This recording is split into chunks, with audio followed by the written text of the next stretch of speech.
I got a call just yesterday from a couple that are looking to retire in Durango, and they had specific questions for me.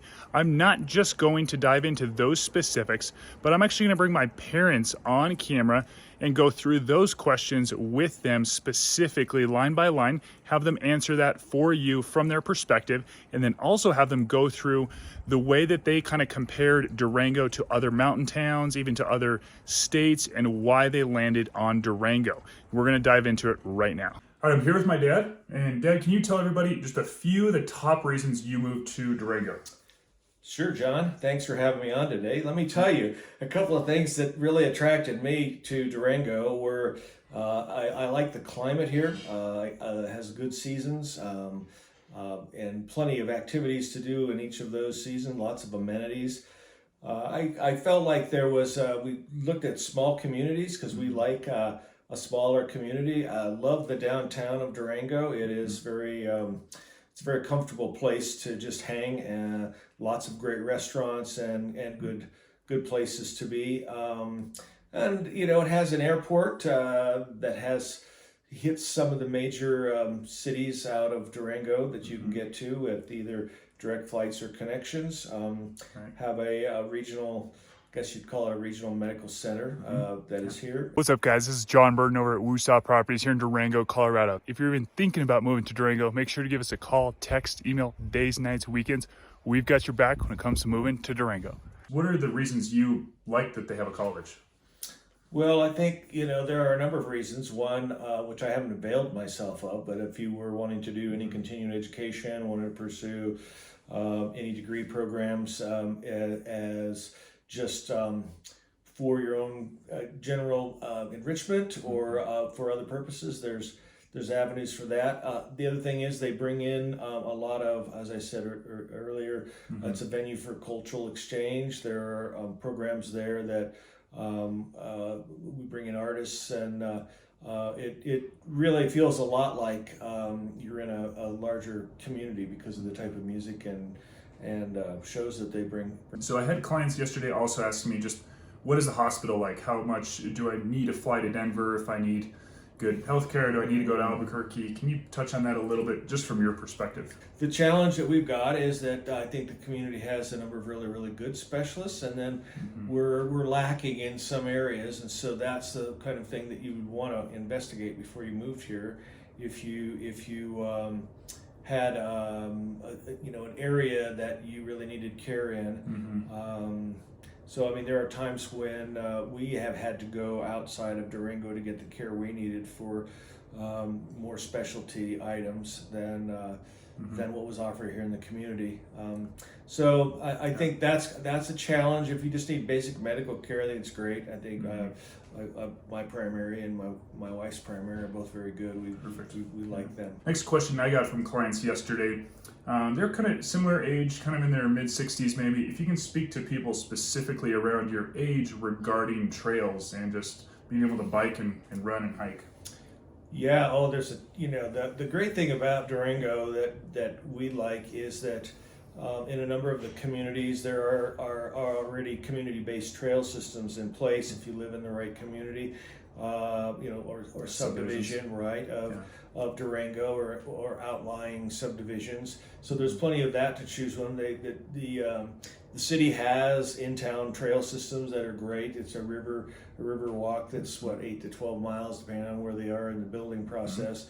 Where we live, we're over closer to the hospital, and we hope within the next year or two they're going to be able to continue the trail that runs into town from the hospital, so that we could ride our bike from anywhere in Durango, really, to any other place in Durango. And the great thing about it also is it connects with a great single track mountain biking trail system in Horse Gulch and in the surrounding areas, and as well as the opposite side of town. That's on the east side of town, but on the west side of town there's a good trail system, as well as on the north side of town.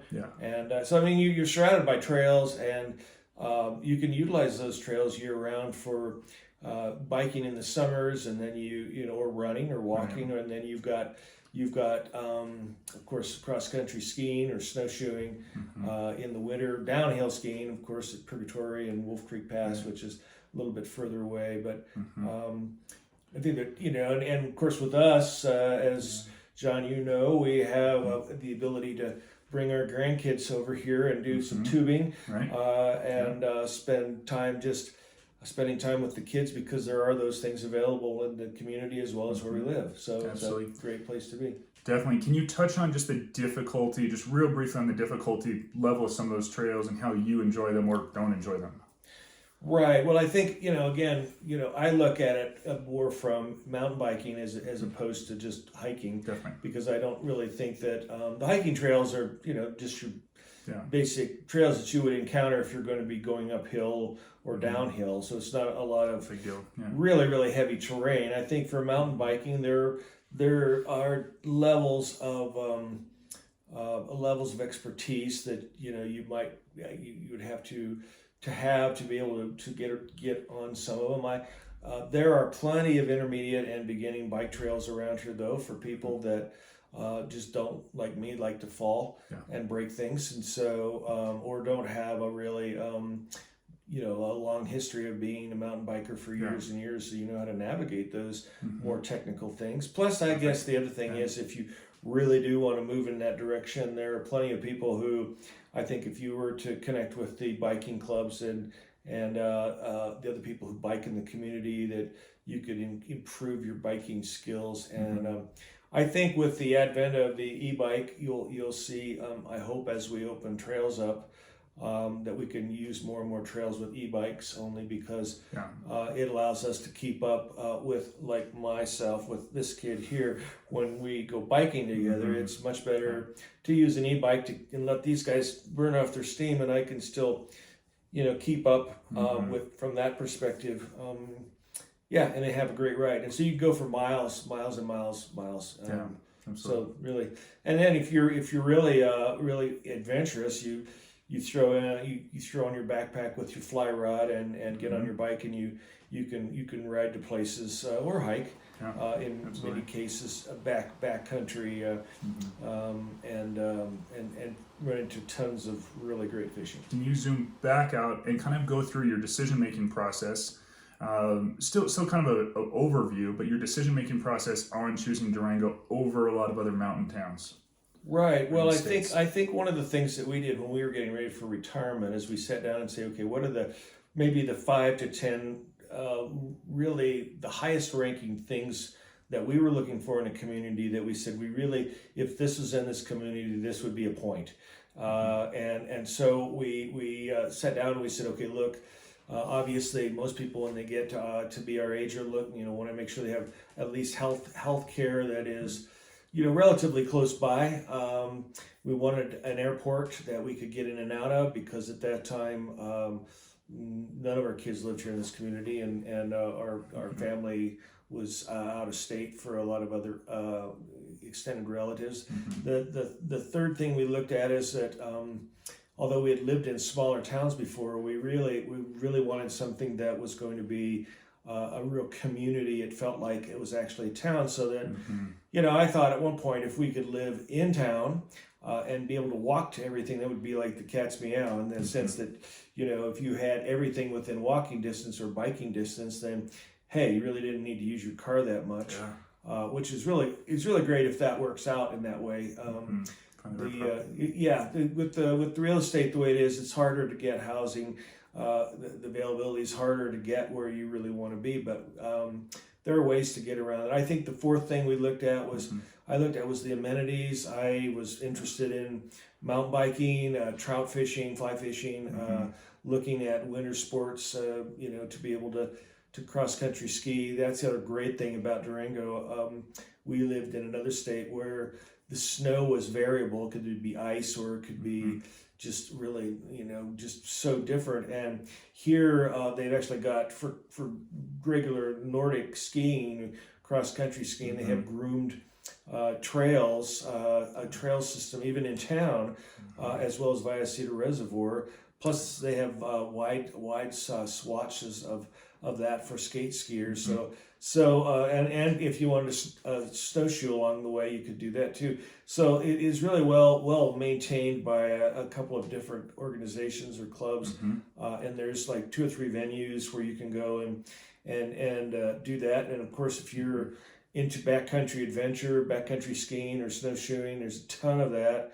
And plus, there's also an organization that is I guess geared up for seniors to do group events just like what I'm talking about. So you can go out with other people who have your same fitness level, and you might be doing biking, or you might be doing backcountry skiing, or just easy stuff, harder stuff, whatever you're able to do. So there's I think the thing is, it's got a wide variety of fitness levels here in the community, but I think if you are an outdoor person, this is a really great community to live in. And plus, there's just a ton of activities down in the community that are going on in the evenings and throughout the week. And bringing venues here like the Celtic Festival is a highlight. Bringing people in from Ireland and Scotland, and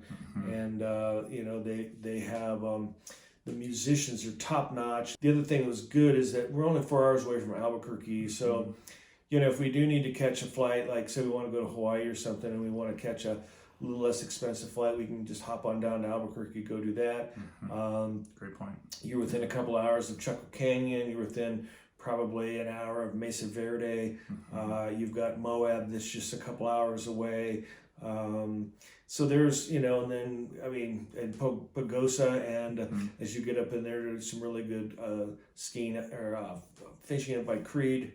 And then Wolf Creek Pass is for about an hour and a half to some really great winter skiing. So there's, you're at a really good location because the climate is not so bad that you're freezing your tail off all winter long. And I think, for the most part, the snowfall is doable in the winter. The getting rid, snow clearing is something you're going to have to deal with here. And so if you are living in a place where you are having to do your own snow removal, just be aware that it is harder as you get older. So take that into consideration in deciding where you're going to live. And I'm going to cut you off and just say that, like, in comparison, I ran a lot of numbers in comparison to places like Breckenridge, Vail, Telluride, Aspen, all these different mountain towns. We get the least amount of snow from every single mountain town. So if you're not wanting to deal with 3 feet of snow in one day, you're not getting that here unless it's maybe an anomaly. And then just ask you to go into a little more. The last question I got from clients yesterday calling me for my YouTube channel was, we really want to get involved in the community. What's that like? Is that possible? Can we volunteer, help out? You just touched on that real briefly. Well, I think the opportunities are endless. One of the bigger opportunities for volunteerism in our community is there's an organization called MANA. It is a soup kitchen that is it really kind of bridges the gap between all of the different organizations in town, linking things like food supply and housing to the people who are living here that are less fortunate and don't have those amenities or don't have the income to be able to take care of their daily needs. And so there's plenty of opportunity to volunteer there. I believe the hospital has volunteer programs. I know that they have a senior center that can use volunteers. In the library, it's just there's plenty of places to volunteer. Can you touch on maybe just 15, 30 seconds, kind of the experience you had actually working with me as an agent? Yeah, sure. Well, we had lived in a place. We built a home. I bought some land and built a home in a location, and we discovered that it really wasn't working for us, even though it was a beautiful home and we were surrounded by just a gorgeous setting. We decided that we needed something with a little more space and a little more light for our tastes. And so Jonathan was very patient. because I'm a very meticulous buyer, and we just had to find the right thing, and we just kept looking and looking, and finally we found what we needed, and Jonathan was there to help us navigate through the buying and selling of both properties, and thought it was really well done, very professional, and I think he covered all of the things very well that needed to be done in our navigating through the sale and purchase of the two homes. So again, what can I say? He's my son, but I would recommend him. Appreciate it. Yeah. So on that note, guys, if you're watching, if you're curious about any of these items, I want to kind of go above and beyond for you guys. I'm happy to pass on an email or a message to my dad or my parents. If you guys have specific questions from his perspective, feel free to reach out. We've got you covered if it comes to moving here, buying, selling, or investing. Yesterday, somebody gave me a call that was watching my YouTube channel and asked me specifically, can you still run or walk on the Animas River Trail or other trails during the winter? They're asking if there's too much ice on it. So I'm gonna clip in a video right now of me showing you the Animas River Trail in the winter right after it snowed. Let's roll that now. Did you guys know that they plow the Animas River Trail? So we've got a river trail that's about 9.3 miles or so. They're also planning on adding onto it to connect to Three Springs subdivision, which is southeast of town. Check that out, it goes right along the river. And then I actually just worked out at the rec center, then came down here and came for a walk on the river trail. And maybe a little bit of ice, but not much at all. As you can see, it's pretty clear. Then right above me is Durango High School. So when school is not in session, you can use the track as well. So we've got a really nice track there. Then in the rec center, they've got about 120 meter track that goes around the top of the basketball, pickleball courts area. They've got a great gym over there as well that's right on the river trail. Another big plus and a reason why a lot of people choose Durango instead of other towns such as Steamboat, Breckenridge, Ouray, Telluride is because we have a big regional medical center here, Mercy. So I'm gonna look down at my notes real quick and tell you a little bit more about those other towns. So Telluride, Steamboat, and Breckenridge all have a small hospital within 20 minutes. Crested Buttes is 45 to 60 minutes, which is in Gunnison. And then Ouray is about 60 to 75 minutes, which is in Montrose. So a lot of these are further away from town, and they're not easy drives either. If you're comparing it to a drive in, say, Texas or somewhere where it's just you're hopping on a highway, the drive is not like that. In the winter, those drives are a lot more difficult, if not even possible some of the time. And so something to really factor in when you're looking at medical. Another thing is, I just was talking with a client, we're having a conversation and talking about a doctor that just moved here. And so a lot of the doctors that are here, really, really good doctors, because Durango draws them here. They want to live here in Durango. So we've got some amazing doctors here. Even though you're not in Denver or Houston, some of these really huge hospitals, we still have a lot of great specialists here. Talking to a lot of locals, a lot of friends, they have a lot of great specialists that they go and see here and really like and appreciate. I'm here with my mom. So Mom, can you tell everybody just from your specific perspective, a few reasons why you moved here and a few reasons, maybe just some cons of living here now that you've been here for a while and retired here? We moved here 5 years ago, and a couple of the reasons why we chose Durango, they have an airport, which is good because I've got family out of state. They've got a hospital, which is good. Even though our kids are grown, I've heard that there wasn't as much crime here. We came from Albuquerque, so that was a huge difference and a great benefit. Can you give perspective, because you fly out of town quite a bit. Yes. Can you just give a quick perspective on just your perspective on the airport? Well, the airport's very easy to get to. It's just a couple miles south of Highway 160. It's not far away.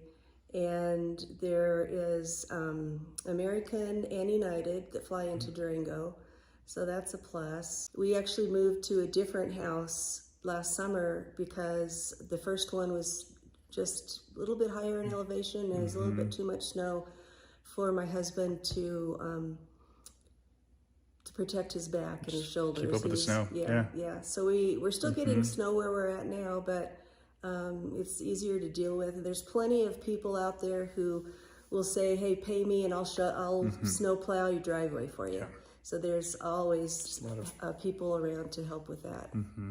Yes. Otherwise, I love the downtown is a fun place to go and to shop. There's not only touristy little shops, but plenty of other clothing stores and things like that.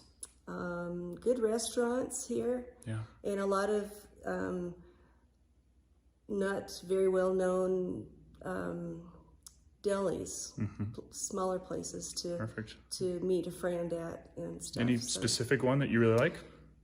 East Side. East Side Cafe is small and fun and delicious, and there's Dough Works. I'm going to go back to the airport. You fly out of here a lot. Can you give any, just feel free to be open and honest, any cons of flying out of here? Okay. United has such a bad reputation with being late and delayed and sometimes even canceled flights. For me to fly to my family in Nebraska, I fly to Denver.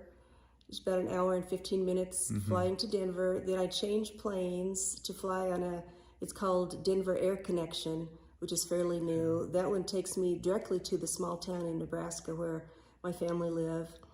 But I've missed flights and had even to spent the night on a cot at the Denver airport once because of United. And so one thing is the little, I don't know how small it is, but the new Airlines Denver Air Connection, they fly directly to the town in Nebraska where I want to go. But they also fly to Cortez, Colorado. So if we drive just an hour to Cortez and get on the Denver Air Connection there, they fly they just have one gate in Denver. So I fly into that gate and then leave from that gate also to go on to Nebraska, which is really fine, and it's not that inconvenient to drive a little extra mileage to get to Cortez. Perfect. So, and I really love the churches here. They've got Bible study fellowship that I love to attend. For men, they've got women and men's Bible study fellowships, and it's just a wonderful place to live. It's beautiful here. It's absolutely beautiful. Yeah. For anyone watching, if you guys, I haven't told my mom this, but if you guys would like, shoot us a message, shoot us a comment, and I'm happy to ask her her thoughts on that and pass that on to you guys. Yes. So again, feel free to reach out if you're even thinking about moving here. We've got your back when it comes to moving to Durango. Thank you.